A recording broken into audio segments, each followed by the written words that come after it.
Hey everyone, welcome back to the Phoenix's Tale. I'm your host Gabe, and this week we are diving into chapter 4 of Chamber of Secrets at Flourish and Blotts.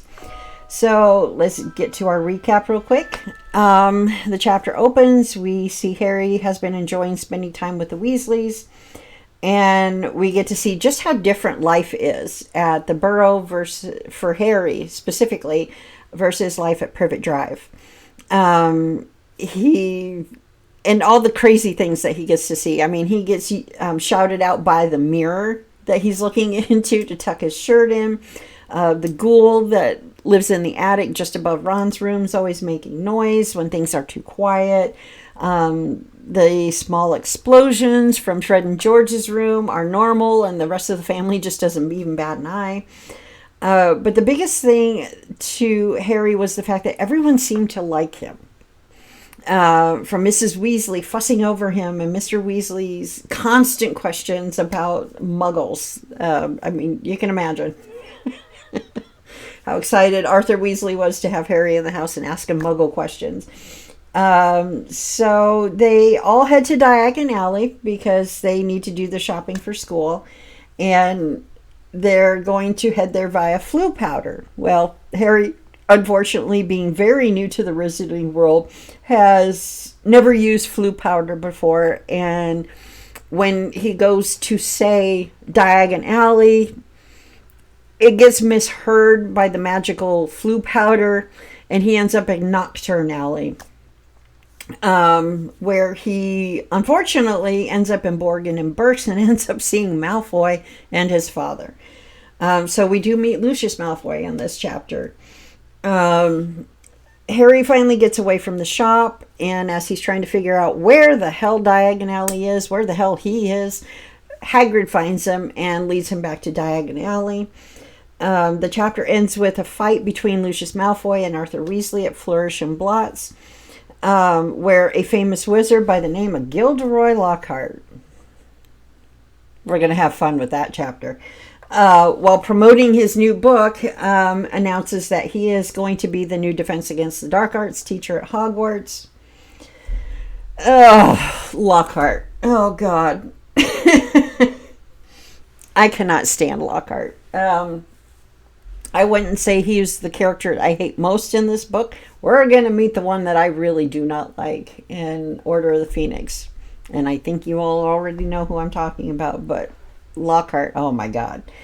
Anyway, the first thing I want to point out to those of you who are not familiar with the Harry Potter story and you're following along with me through this series, is that the cabinet in which Harry hid at Borgin and Burkes when he sees Malfoy and his father through the window walking in, that cabinet comes back in later in the series and is quite important. So put a pin in that, and I'll let you know when we get there, but it's several books in when we revisit that.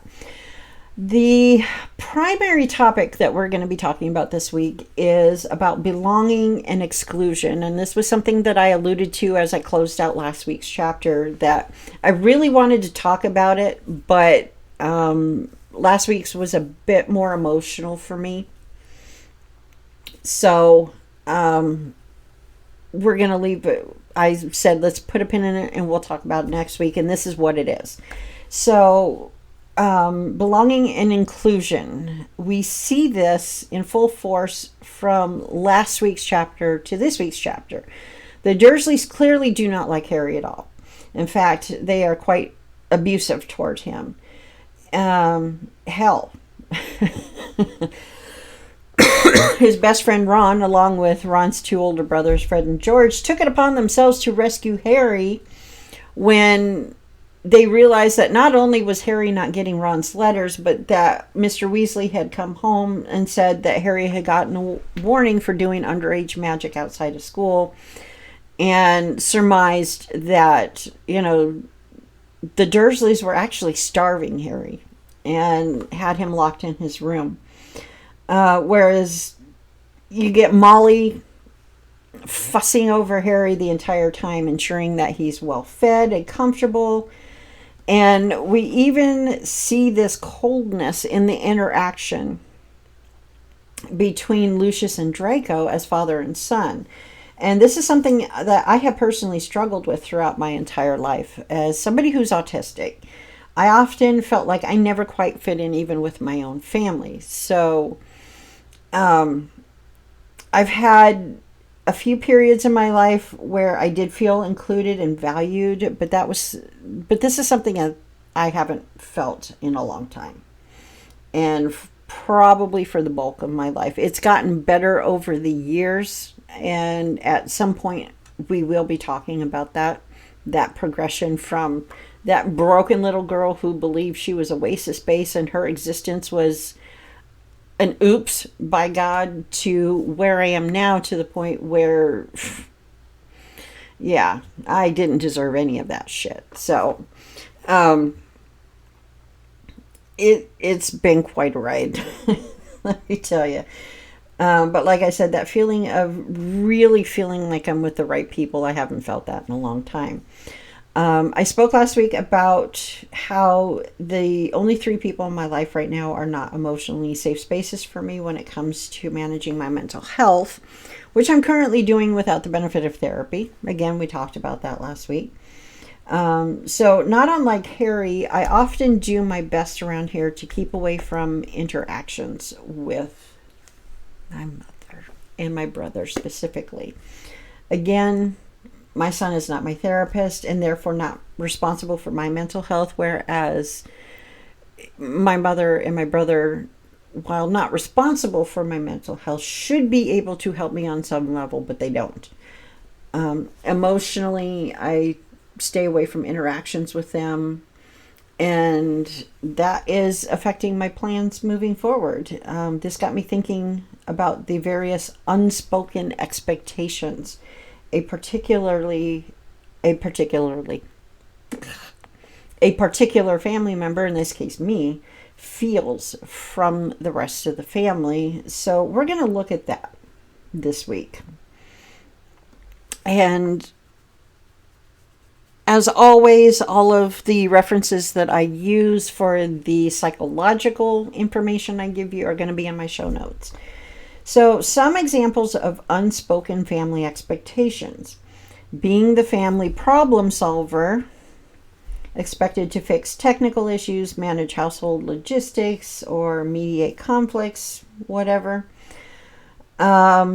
Always available for help even when not asked directly. For example, expected to set up the new internet, sort out the appliances, organize appointments, etc. Cleaning up after others or tidying the house without acknowledgement or explicit instruction. Yeah, I stopped doing that. And I highly suspect that there's some ADD or ADHD with my mother going on, because the number of times I've walked into her kitchen and seen things like a bag of shredded cheese, not just open on the counter, but obviously open on the counter for several hours because it's not as cold as it should be. I don't put that shit away anymore. That's her responsibility. I don't do that anymore. But that's what I'm talking about. And those are the types of things that I'm talking about when I say cleaning up after others or tidying up the house without acknowledgement or explicit instruction.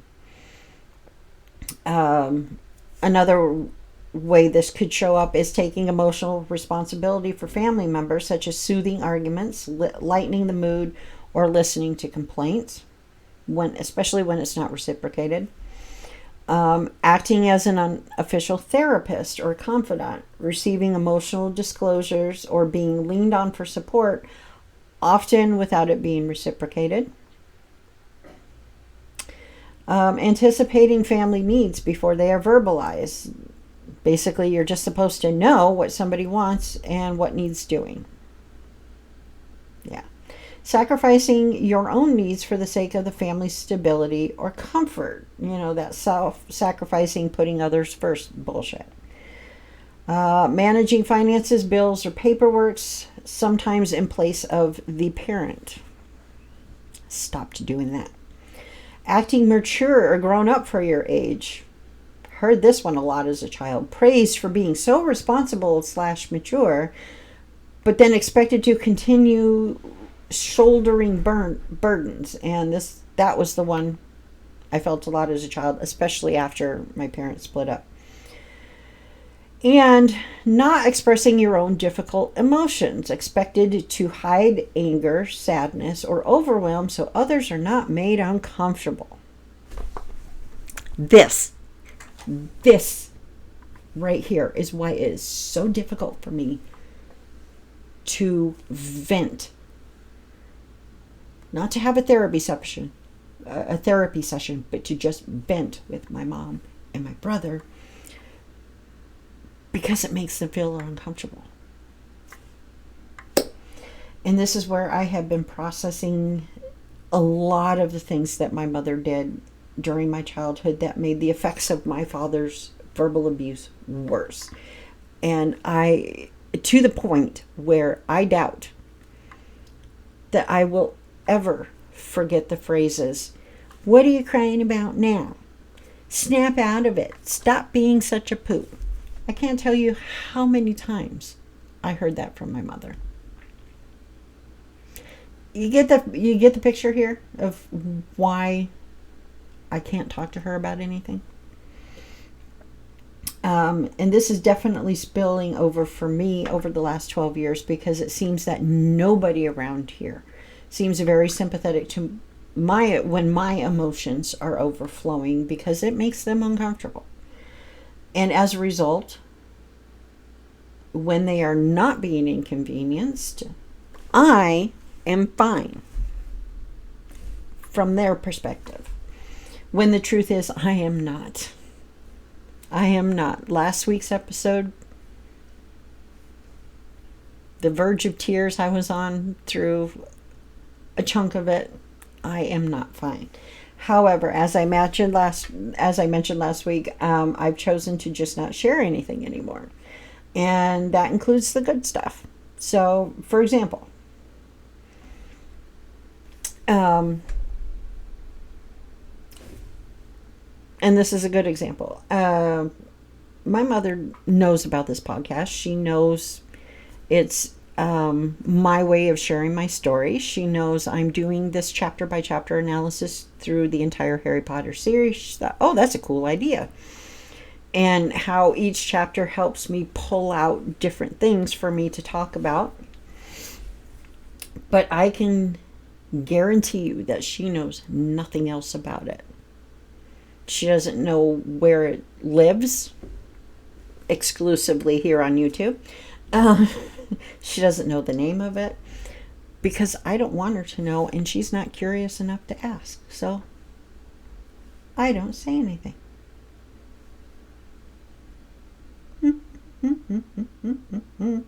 I lost my place. Oh, it just jumped that way. Okay.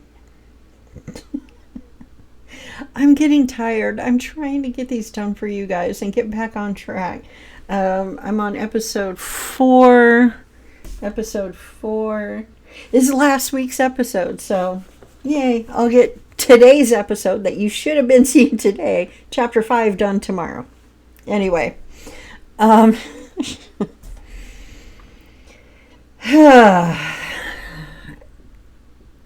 Anyway. Some other ways. Maintaining family secrets or avoiding messy issues. Being told not to discuss certain topics, and therefore creating a culture of silence. I don't really feel that's an issue that I've dealt with. Supposed to be resilient, never needing help or resting or taking a break. Difficulty asking for help, support, difficulty even taking a break without beating myself up for it, and to not get caught up in the stress and the anxiety of, I just spent the last month taking care of my mental health while my 77-year-old mother battling cancer, working 30 hours a week, is still working. That shit stresses me out. One, because I'm screwed if something happens to the family dynamic financially. specifically with her. But two, I don't want her to work herself to death. It's like, come on. I want her to be able to not have to work. Anyway. And then the last one, feeling guilty or selfish if focusing on your own needs or desires. Yeah. I felt that a lot. No more. Anyway, it goes on to say these hidden expectations often go unnamed, yet shape daily life and family interactions, making it difficult to claim your emotional space, your own emotional space, or set boundaries. So, like Harry with the Dursleys, I keep to myself when it comes to sharing things with my family. And this is a common tactic among self-aware adults who do not feel emotionally safe with family to protect them by limiting what I share about my goals, my plans, my feelings, anything. Many people learn to withhold personal information in order to avoid emotional neglect, invalidation, or discomfort, especially when family members rarely check in or are unsupportive of their mental health. Yeah. I can just about guarantee you that my family doesn't believe that I'm autistic, and I've been carrying PTSD unaided, unsupervised, unassisted for 12 years. I can guarantee you they don't.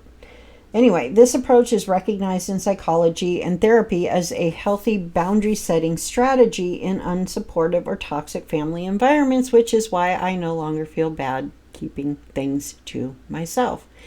And moving forward, I know at some point something is going to start taking hold, gaining traction for me financially. I will start to have my own income again. Anything I talk about my plans with that will be on an as needed basis, because I am part of a family dynamic. You know, I'm not going to just peace out, I'm moving back to California the day I leave. It's not going to be like that. By keeping certain aspects of life private unless specifically asked, individuals preserve their emotional energy and reduce vulnerability to criticism or emotional harm from relatives who do not acknowledge or support their struggles. Specifically, they acknowledge and support my struggles. Ultimately, choosing not to volunteer information is a way to assert control over personal boundaries and to ensure psychological safety when support and understanding are lacking. So, that is a healthy choice to make when you're making it with intention. And I said that for myself as much as for all of you. A brief invitation for all my listeners out there to reflect on your own experience of belonging and inclusion. And I want to encourage you to consider any unspoken expectation in your own families that you may be feeling are placed upon you. If any of this episode resonates with you. I want to remind you that setting boundaries and protecting emotional space is absolutely valid and sometimes necessary for your mental well-being. These are all lessons I have learned, specifically kind of the culmination of the first 10 years of my PTSD. So things started falling into place and clicking and making sense to me with everything I've been talking about here. About 2-3 years ago. That would put us at right about the 10-year anniversary of my trauma, so May of 2023. Yeah, that would be about right. I will admit that I suck at this part,